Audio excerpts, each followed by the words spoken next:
नमस्कार. लेख चालला आहे आपला 7वा, कॅन्सर म्हणजेच कर्करोग. हा लेख लिहिलेला आहे स्वामी श्री सवितानंदजी. कॅन्सर हा एक जीवघेणा आजार. लोकात खूप भीती, खूप दहशत बसलेली आहे त्याची.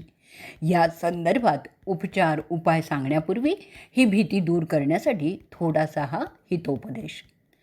घडलेल्या घटनेसह सांगणार आहे. घटना आहे सुमारे 25 वर्षांपूर्वीची. त्या दिवशी आम्ही आश्रमावर एकटेच होतो. आमच्या बालमित्राचा फोन आला आणि मला म्हणाला, स्वामीजी, तुम्ही उद्या मुंबईला येऊ शकाल का? आवाजावरून तर तो खूपच घाबरलेला दिसतो आहे हे लक्षातही येत होतं. म्हणून आम्ही विचारलं, का रे, काय एवढा घाबरलायस, काय झालंय? मग म्हणाला, काल आम्ही दोघे पती पत्नी नियमित वार्षिक तपासणीसाठी दवाखान्यात गेलो होतो. सरकारकडून मित्र मोठा सरकारी ऑफिसर, एक्झिक्युटिव्ह इंजिनियर आहे. सरकारकडून तशी आम्हाला सवलत मिळते. काल डॉक्टर म्हणाले गर्भाशयात गाठ आहे. उद्या त्यांनी त्याची बायोप्सी करण्यासाठी बोलवलं आहे. न जाणो गाठ कॅन्सरची असेल तर, म्हणून भीती वाटते. आम्हा दोघांना धीर देण्यासाठी घरात कोणीही वडीलधारी माणसं नाही आहेत. तुमचाच काय तो आधार आम्हाला वाटतो म्हणून फोन केला. आम्ही म्हणालो, आम्ही सध्या आश्रमात एकटेच आहोत, त्यामुळे आम्हाला आत्ताच तर तिकडे येणं शक्य नाही. परंतु विश्वास ठेवा, गाठ कॅन्सरची नाही. डॉक्टरांना बायोप्सी करायची असेल तर करू देत. रिपोर्ट नकारात्मकच येतील, म्हणजे निगेटिव्ह येतील. आणि भगवतीच्या कृपेने आमचे शब्द खरे ठरले. बायोप्सीचा रिपोर्ट आला की गाठ कॅन्सरची नाही. त्या दोघांनाही हायसं वाटलं. त्यानंतर आम्ही त्यांना सविस्तर पत्र दिलं. त्यातला काही भाग असा आहे की गाठ कॅन्सरची नाही हे ऐकून तुमचं टेन्शन दूर झालं, तुम्हाला आनंद वाटला. पण आता शांतपणे विचार करून 2 प्रश्नांची उत्तरं द्या. गाठ कॅन्सरची नाही हे कळल्यामुळे तुम्ही अमर झालात का? आणि समजा दुर्दैवाने गाठ कॅन्सरची असती तर काय उयाच मरणार होतात का? जर नाही तर मग आनंद कसला आणि टेन्शन तरी कसलं? लक्षात घ्या, शरीराबद्दलचा मोह आणि मृत्यूबद्दलचं अज्ञान तुम्हाला नेहमीच भयभीत करतं. कसं ते आपण ऐकूयात. आम्ही नेरळला आमच्या एका विद्यार्थ्याकडे गेलो होतो. तो आमचा मित्र पण तिथे आलेला होता, मुक्कामालाच होता. त्याच्या फार्म हाऊसवर त्याने काही साप पण पाळलेले होते. स्वाभाविकच शनिवार रविवार मुंबईच्या शाळेची एखादी तरी ट्रीप म्हणजे सहल त्याच्याकडे यायची. त्या दिवशी आलेली मुलं 9वीतली होती. मित्रांनी मुलांना प्रश्न विचारला, मुलांनो, झाडाची पानं कोणत्या रंगाची असतात रे? हिरव्या. सर्वांनी एका सुरात उत्तर दिलं. मित्र हसून म्हणाला, अगदी बरोबर आहे तुमचं म्हणणं. पण आता मी तुम्हाला काही झाडं, वेली, छोटी छोटी झुडपं दाखवतो. ती बघा आणि मला सांगा, त्यांच्या पानांचा रंग हिरवा आहे की कोणता आहे? त्यावेळी वेगवेगळी बोगनवेल, निवडुंग आणि इतर लहान लहान झाडं त्यांनी दाखवली. त्यावर मुलं म्हणाली, यांची पानं हिरवी नाहीत. मग मित्र पुढे म्हणाला, तसंच सर्पांबद्दलही असतं. सर्व सर्प विषारी नसतात. सापाबद्दलचं अज्ञान माणसांना भयभीत करतं. मृत्यूबद्दलचं अज्ञान माणसाला भयभीत करतं. त्यातच कॅन्सरबद्दल तर अधिकच गैरसमज. कॅन्सर बरा होऊ शकतो ही गोष्टच अजून लोक स्वीकारत नाहीत. कॅन्सर म्हणजे कॅन्सल, वरचं तिकीट फाडलेलं आहे असंच लोक गृहीत धरून चालतात. जे पेशंट आहेत ते पण आणि त्यांच्या जवळचे नातेवाईक पण जणू काही बोटावर दिवस मोजायला ते सुरुवातही करतात. अगदी चुकीचं आहे ते. कॅन्सर चांगला होऊ शकतो, पूर्ण बरा होऊ शकतो. इतकंच नाही तर कॅन्सरच्या उपाययोजनेत दिली जाणारी केमोथेरपीचं इंजेक्शन आणि नंतर रेडिएशन याने रुग्णाच्या शरीरात आग होते, लाही होते आणि त्यावर अगदी साधा सरळ उपचार करून ती लाही थांबवता येते. आधीपासून सुरुवात केली तर होतच नाही. आता आपल्याला त्याची चर्चा करायची आहे. मुंबईहून आम्हाला आमच्या दीक्षित कन्येचा फोन आला. तिला थायरॉईडची कॅन्सरची संभावना सांगण्यात आली आणि ती बाकीच्या म्हणजे पुढच्या तपासणीसाठी कॅन्सर स्पेशालिस्टला दाखवायला जाणार होती. आम्ही तिला म्हणालो, बेटी, कॅन्सरचं निदान नक्की झालं की डॉक्टर पुढच्या आठवड्यापासून केमोथेरपी सुरू करतील. त्यांनी शरीरात आग होईल. तू रोज सकाळी औदुंबराची 5 पानं खलबत्त्यात थोडंसं कुटून 1 कप दुधात टाकून चांगलं उकळून ते पीत जा. आणि संध्याकाळी औदुंबराच्या झाडाखाली बसून टेंबे स्वामींची करुणा त्रिपदी नियमित म्हणायची. तिने हा उपाय केला आणि तिला 7 केमोथेरपी आणि 25 रेडिएशन दिली. पण तिला कसलाही त्रास झाला नाही, ना आगाग ना लाही. उपचार करणाऱ्या डॉक्टरांना पण आश्चर्य वाटायचं.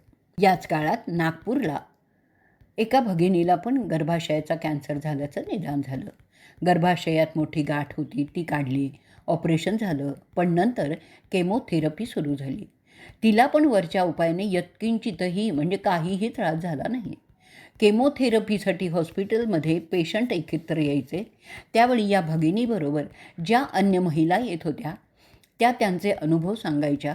कसे दिवसभर पाण्याच्या टबात बसून राहावंसं वाटतं, कसे हाल होतात, त्याची चर्चा व्हायची. त्या सर्व या भगिनीला विचारायच्या, तुला काहीच कसा त्रास नाही ग होत? त्यावर ती उत्तरली, अजिबात नाही, कसलाही मला त्रास होत नाही. असं कसं, तू काय करतेस? त्यावेळी तिने सर्वांना वरील उपाय सांगितला. त्यांनी ही उपाय सुरू केला. त्यांच्या 1-2 किमो नंतर त्यांचाही त्रास थांबला.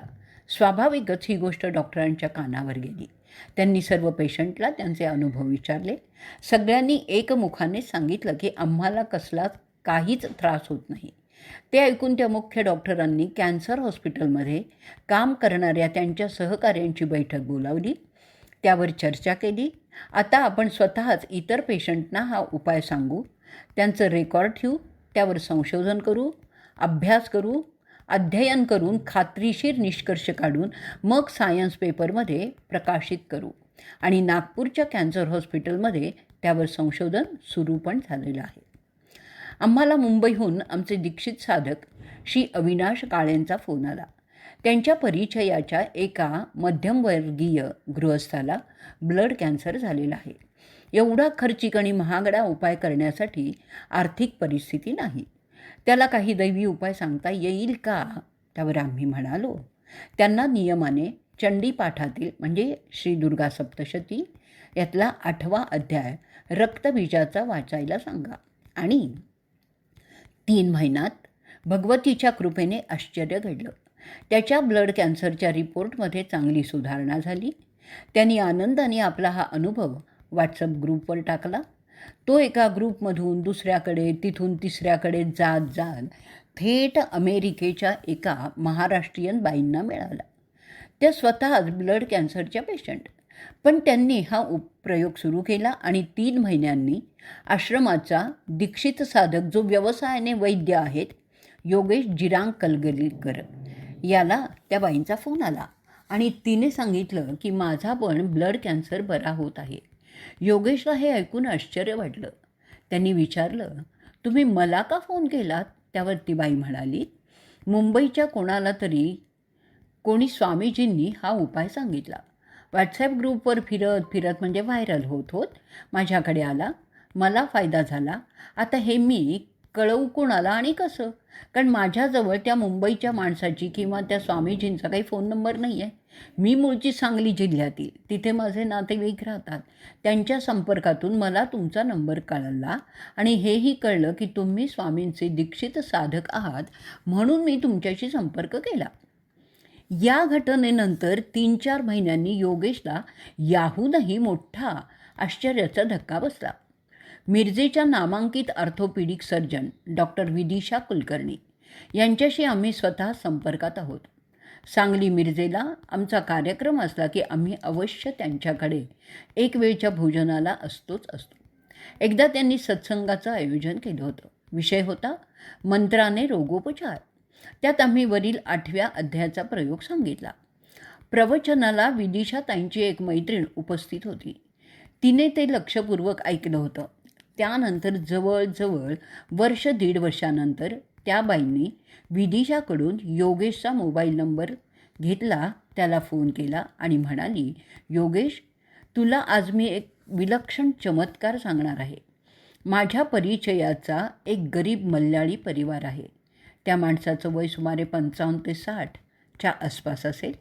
घरात अजून त्याचे आई वडील हयात आहेत, पण अंथरुणात पडून आहेत. त्यांचं वय दोघांचं 95-97च्या आसपास असेल. रोगामुळे आणि वयोमानाप्रमाणे दोघांच्या आजारामुळे दोघेही अंथरुणावरच आहेत. दुर्दैवाने त्यांच्या पत्नीलाही पाठीच्या कण्याचा आजार झाल्यामुळे तीही अंथरुणातच पडून असते. मग स्वाभाविकच या माणसाला सर्वच कामं स्वतःच करावी लागतात. बाहेर जाऊन मिळेल ते काम करून पोटासाठी 2 पैसे कमवायचे. खाणारे 4, कमावणारा एकटाच. तशात घरी आल्यावर घरची पण सर्व कामं त्यालाच करावी लागतात. निम्न मध्यमवर्गीय परिवार, हाल होत आहेत सर्वांचे. तशात दुर्दैवाने त्या माणसाला आता स्वतःला कॅन्सर असल्याचं निदान झालं. वर्षभरापूर्वी तो माझ्याकडे आला असताना मला म्हणाला, ताई, मी कुठून आणि कसा पैसा आणू स्वतःच्या कॅन्सरच्या उपचारासाठी? त्यावेळी मला स्वामीजींनी सांगितलेला प्रयोग आठवला. तो बिचारा रोज सकाळी उठून आंघोळ करून श्रद्धेने 8वा अध्याय वाचन करायला लागला. इतरांसारखं त्याला त्याच्या जोडीला कोणतीच औषधं, इंजेक्शनं, गोळ्या काहीच मिळत नव्हती. श्रद्धेने मात्र तो पाठ करीत राहिला. पहिले 3 महिने तर काही फरक लक्षातही आला नाही, पण त्याची श्रद्धा काही तुटली नाही आणि चिकाटीही सोडली नाही. रोज पाठ करीत राहिला. 3 महिन्यानंतर हळूहळू फरक दिसायला लागला आणि आता तो गृहस्थ. कोणतंही कसलंही औषध, इंजेक्शन, केमोथेरपी, रेडिएशन न घेताच वर्षभरात पूर्ण बरा झाला. त्याचं निदान करणारे डॉक्टर पण आश्चर्यात पडले की हा चमत्कार घडला कसा. तर वाचक मित्रांनो, माँ भगवतीच्या कृपेने हे शक्य झालेलं आहे. 11व्या अध्यायाच्या एका श्लोकात म्हटलेलं आहे, रोगान शेषान पहंसी तुष्टा, रुष्टा तू कामनान सकलान भीष्टान, त्वामाश्रितानां न विपन्नराणां, त्वामाश्रितानां ह्या श्रयंतान प्रयांती. दुर्गा सप्तशती 11वा अध्याय 29वा श्लोक. हे देवी, तू प्रसन्न झाल्यावर सर्व रोगांचा नायनाट करतेस आणि क्रोधित झाली तर मनोवांछित सर्व कामना, इच्छा नष्ट करतेस. जे लोक तुझ्या शरणी येतात त्यांच्यावर कोणतंही संकट, आपत्ती येत नाही. तुझ्या शरणी आलेला मनुष्य म्हणजे जीवात्मा दुसऱ्यांना शरण म्हणजे अभय देणारा होतो. आम्ही या अध्यायाबरोबरच कांची कामकोटीश्वराचे पीठाधिपती ब्रह्मलीन संत श्री चंद्रशेखर सरस्वती स्वामीजींनी सांगितलेल्या मंत्राची 1 माळ म्हणजे 108 वेळा करायला सांगतो. त्याचाही चांगला परिणाम मिळतो. सुरुवातीला जिचा उल्लेख आहे ती आमची दीक्षित कन्या थायरॉईडच्या कॅन्सरपासून पूर्णतः मुक्त आहे. असेच इतर बरेच जणही आहेत. श्रद्धेने प्रयोग करा.